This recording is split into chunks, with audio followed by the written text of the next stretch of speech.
పాడబోయే పాట చాలా మందికి తెలియదు. సతీష్ కుమార్ గారు సౌత్ బ్రదర్ పాడారు. ఏ రాగంలో తెలియదనే పాట.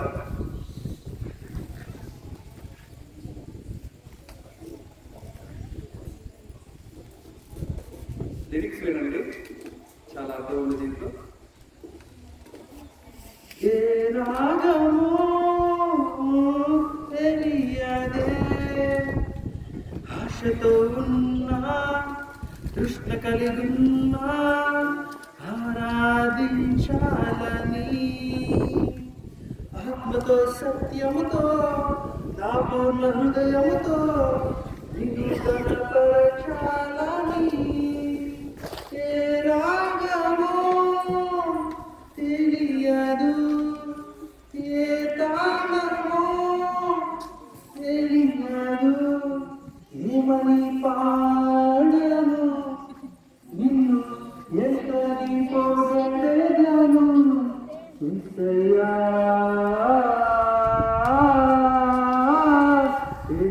యేసయ్యా యేసయ్యా. ఏ రాగమో తెలియదు, ఏ తాళమో తెలియదు, ఊచములలో ఉదాటువై ఓర్పునే చావయ్యా, వేదనలలో విశ్రాంతివై వెన్నటి నిలిచావయ్యా. జీవితం నీదయా నాకున్నదే ముందయా, నాకున్నదంతా నీవే కాదా. యేసయ్యా యేసయ్యా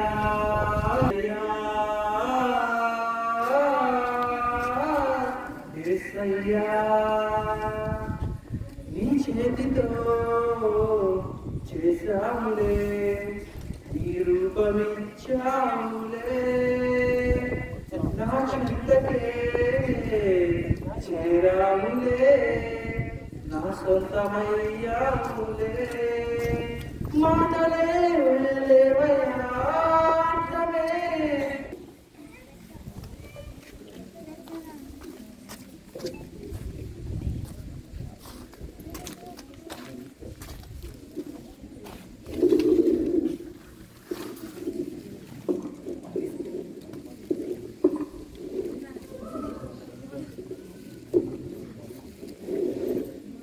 హెబ్రీ పత్రిక 9వ అధ్యాయం 28వ వచనం చదవండి ఒకరు. 9:28. అలాగుననే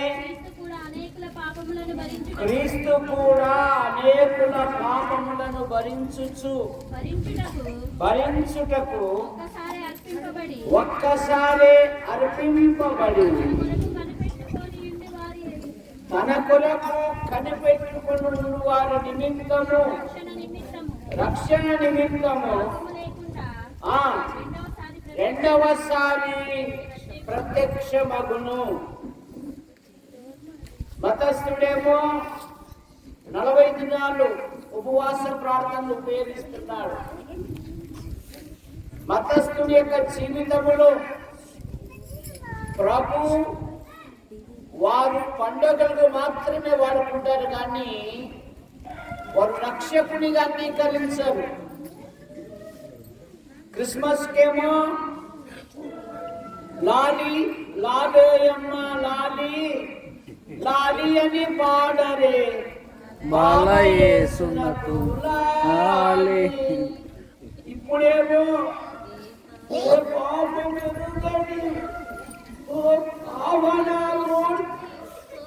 నా కోసం ఈ పాటలు ఎందుకు పోతున్నావురా అంట. టీ ఇస్తారు మా పొద్దున్నే అంటున్నా. శుక్రవారం ఎందుకు పోతావురా అంటున్నా. అన్నం పెడతారు మామ అంటున్నా. ఇక ఈస్టర్ రాబోద్దు లేచిన అయిపోయినైనా ఇంక అయిపోయే వాళ్ళకు మళ్ళా క్రిస్మస్కే. కానీ విశ్వాసి అలా కాదు. యేసు రాజుగా వచ్చుచున్నాడు, లోకమంతా తెలుసుకుంటాడు. రావి కోటి తేజుడు రమ్యమైన దేవుడు, రావి కోటి తేజుడు రమ్యమైన దేవుడు రాజుగా వచ్చుచున్నాడు. యేసు రాజుగా వచ్చుచున్నాడు, యేసు రాజుగా వచ్చుచున్నాడు. లోకమంతా తెలుసుకుంటాడు. ఎవరు నశించిపోవుట దేవునికి ఎంత మాత్రం ఇష్టం లేనకనే ఈ పెనుమాక విశ్వాసులు వెయ్య ప్రయాసాలు ఈ 2 రోజుల కూడికలు ఏర్పాటు చేశారు. కొందరికైనా సువార్తను అందించాలని సదుద్దేశం. ఏమంటున్నాము? ఆయన మొదటి రాకడలో సర్వ ప్రజల పాప నివారణ కొరకై ఒక్కసారే మృతి పొందెను. మానవుడు పాపములో పుట్టి పాపములో పెరిగి పాపములో జీవిస్తూ పాప పరిహారము కొరకై అనాది నుండి అనేకమైన ప్రయత్నములు చేయించున్నాడు. మానవ ప్రయత్నములు దేవుని దృష్టిలో కొరికి పేలికలు వెనుక అయ్యో నేనంతా దౌర్భాగ్యులను, ఇట్టి మరణమునకు లోనకు శరీరము నుండి నన్ను ఎవడు విడిపించును? మానవుల పాపముల నుండి, మానవుల దోషముల నుండి, మానవుల అపరాధముల నుండి భూమి మీద ఎవరు విడిపించలేరు. దేవుడే లోకమును ప్రేమించి యేసుక్రీస్తు నామములో ఆయన భూలోకానికి వచ్చాడు. ఆయన పవిత్రంగా జన్మించాడు, పవిత్రంగా జీవించాడు, ప్రజలకు మేలు చేశాడు. ఆయన అంధులకు చూపునిచ్చాడు, అంగహీనులను బాగు చేశాడు, మృతులను సజీవులుగా లేపాడు, ఆకలితో ఉన్న వారికి ఆహారం అనుగ్రహించాడు. కాలము సంపూర్ణమైనప్పుడు ఆయన శిలువలో బలియాగమయ్యాడు. ఎందుకు బలియాగమయ్యాడు? రక్తము చిందింపకుండా పాపములకు క్షమాపణ లేదు గనక మానవుడు పాప నివారణ కొరకై జంతువులను పక్షులను బలిగా అర్పించుచున్నాడు. జంతువుల యొక్క రక్తము, పక్షుల యొక్క రక్తము పాపములను తీసివేయుట అసాధ్యము గనక లోక పాపం మోసుకుని పోవు దేవుని గొర్రె పిల్లగా మన అపరాధముల కొరకు, మన దోషముల కొరకు, మన పాపముల నిమిత్తము ఆయన బలియాగమయ్యాడు. ఎందుకు బలియాగమయ్యాడంటే మనుషులు ఒక్కసారే మృతి పొందవలను, ఆ తర్వాత తీర్పు జరుగును. 2వ కొరింథీ పత్రిక 5వ అధ్యాయం 10వ వచనములో దేహముతో జరిగించిన క్రియలు అవి మంచివైనా సరే చెడ్డవైనా సరే మనలో ప్రతివాడును క్రీస్తు న్యాయపీఠం ఎదుట ప్రత్యక్షము కావాలని. రోమాపత్రిక 14వ అధ్యాయంలో మనలో ప్రతివాడును తన్ను గురించి దేవునికి లెక్క అప్పగించవలను.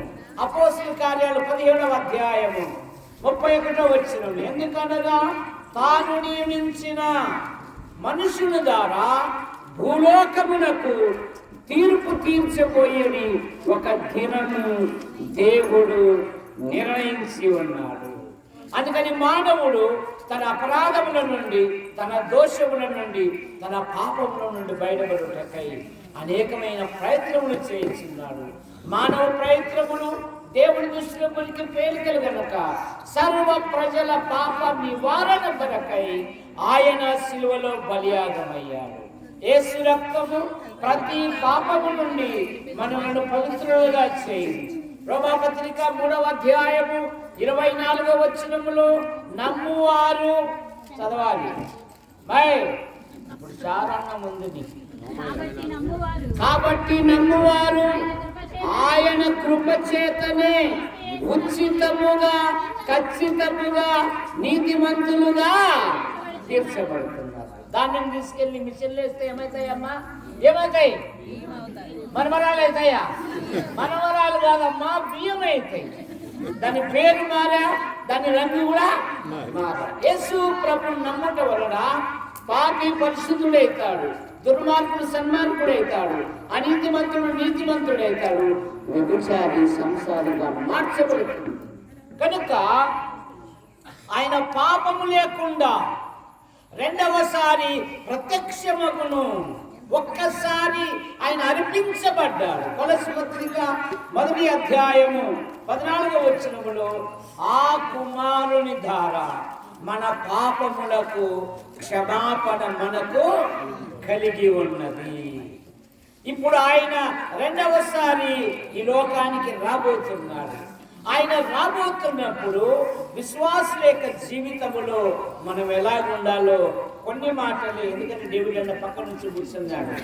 అయ్యా భోజనాలు చల్లారిపోతాయి, మేఘం మళ్ళా వాన వస్తే అదిరిపోవాలి, నువ్వు ఎంత తొందరగా అయితే రేపు మళ్ళా చెప్పించా చూడంటున్నాడు. అందుకని యేసు ప్రభు రాకడకు ఎలా ఉండాలంటే సిద్ధముగా ఉండాలి. మత్తయి సువార్త 24వ అధ్యాయము 44వ వచనము, మనుష్య కుమారుడు ఏంది వచ్చునమ్మా? అనుకొన్న రీతిగా వచ్చును గనుక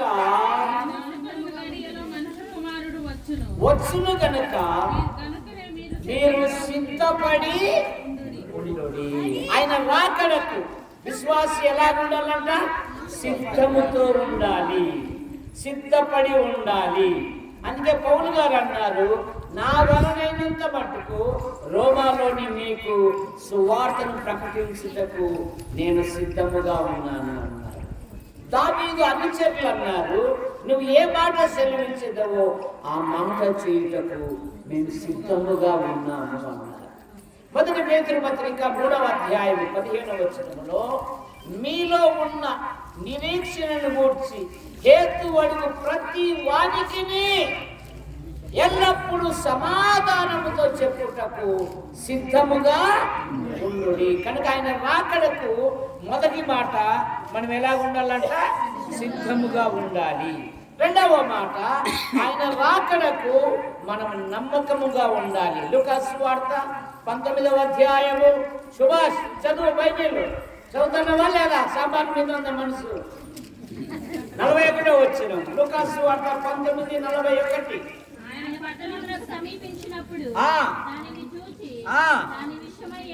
అమ్మ ఒకసారి 17వ వచనం చదవండి. 19:17. అతడు బలాన్న మంచి దాసుడా, ఈ కొంచెములో నువ్వు నమ్మకముగా ఉంటుంది. ఆయన రాకడ వరకు విశ్వాసి జీవితములో ఎలా ఉండాలి? నమ్మకముగా ఉండాలి. మా ఇంటి దగ్గర కడప జిల్లా నుండి ఒక ఫ్యామిలీ వచ్చారు ఉద్యోగానికి. ఆడు దాదాపు 7 అడుగులు ఉంటాడు. భార్య ఏమో గాలి వచ్చి కొట్టుకొని పోతాడు. వాడు తాగాడంటే భార్యను కొట్లాడుతూ ఉంటాడు. వాడు మాటలతో, ఆమె సూటుపోటు మాటలతో హింస పెట్టేవాడు. ఆమె ఏం చేసిందంటే వేట కూడా వాళ్ళు తీసుకొని వచ్చి భర్త చేతిలో పెట్టి, నా జీవితంలో నీకేమైనా బలహీనత ఏర్పడి కనబడితే నిలువున నన్ను నరుకు అంటావు. ఏమంటుంది? నా జీవితంలో నీకేమైనా నింద కనపడితే నిలువున 2 ముక్కలు చేయంటా ఉందండి. అంత అన్నాను. నా కోపం వచ్చిందనుకో, నేను కొట్టాననుకో, నువ్వు ఎస్ఐ దగ్గర పోయినా కూడా దానం సార్ నన్ను కొట్టాడని ఆయన 2 బిగుతారా అని చెప్పినాను. ఆడు దాదాపు 7 అడుగులు ఉంటాడు, నేనేమో 4 అడుగులు. నమ్మకముగా ఆయన రాకడ వరకు విశ్వాసి జీవితంలో నమ్మకముగా ఉండాలి. దానియేలు 6వ అధ్యాయం 4వ వచనములో దానియేలు నమ్మకస్తుడై ఏ నేరమైనను ఏ తప్పైనను చేయువాడు కాడు అనే మాట మనం చూస్తాం. ఆయన రాకడకు 1 సిద్ధముగా ఉండాలి, 2 నమ్మకంగా ఉండాలి. ఆయన రాకడ రాకడకు మన ఆధ్యాత్మిక జీవితంలో లోపము లేక ఉండాలంట. మొదటి కొరింథీ పత్రిక 1వ అధ్యాయము 7వ వచనం. మొదటి కొరింథీ పత్రిక 1వ అధ్యాయము 7వ వచనము. గనుక ఏ కృపావరమందైనను లోపము లేక మీరు మన ప్రభువైన యేసుక్రీస్తు రాకడకు ఎదురు చూస్తూ ఉన్నారు అంటే లోపము లేని విశ్వాసం. జీవితంలో లోపం ఉండకూడదు. ఈ కొరింథీ విశ్వాసులు ఆయన రాకడకు లోపము లేక ఉన్నారు అంట. 4వ మాట, ఆయన రాకడ వరకు మనం ప్రేమ కలిగి ఉండాలి. మొదటి కొరింథీ పత్రిక 4వ అధ్యాయం 5వ వచనములో ఎవరికి తీర్పు తీర్చకుడి,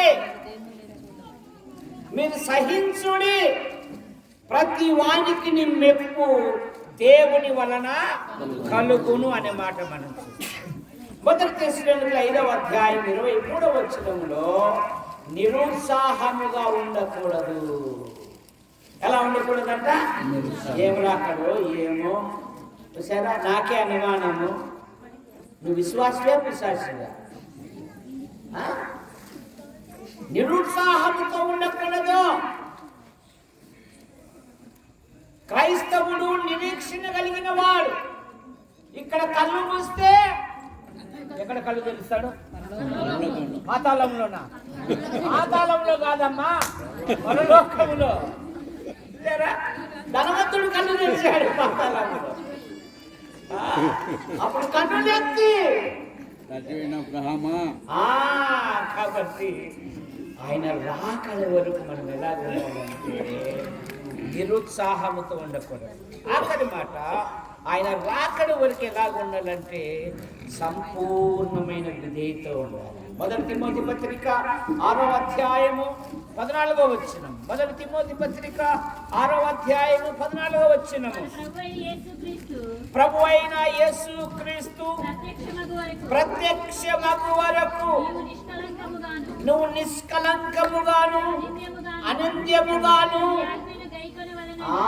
ప్రభు అయిన యేసుక్రీస్తు రాకడ వరకు విశ్వాసి నిష్కలంకముగా అనింద్యముగా జీవించాలి. ఈ మొబైల్ ఫోన్ వచ్చినాక కుటుంబాలలో మాటలే లేవు, భార్య భర్తలకు మాటలు లేవు, పిల్లలకు తల్లిదండ్రులకు మాటలు లేవు.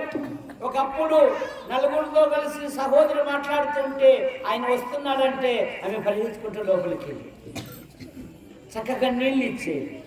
ఆహారం పెట్టమంటావా అని. ఇప్పుడు అంటుంది ఆడేమో కాలు మంగడుకొని వచ్చి ఆహారం పెట్టాను, నీ చేతిలో ఏమైనా పెట్టుకొని నిల్లేవా అంట.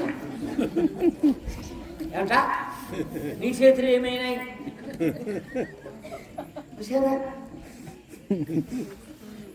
ఫోన్ వెళ్తా ఉంది. ఆ పక్క భార్య భర్తలు ఇంకే పోతే నా స్నేహితులు ఆ పక్క వాడు తలకాయ ఇట్లా పెట్టినాడు, అమ్మాయి ఆ తలకాయ పెట్టి ఇద్దరు ఫోన్ తీసుకుంటారు. వాడు అడుగుతున్నాడు, అమ్మాయి నీ ఫోన్ నంబర్ పాస్పోర్ట్ చెప్పవంటే నా ఫోన్తో నీకేం పని అంటుంది ఆమె.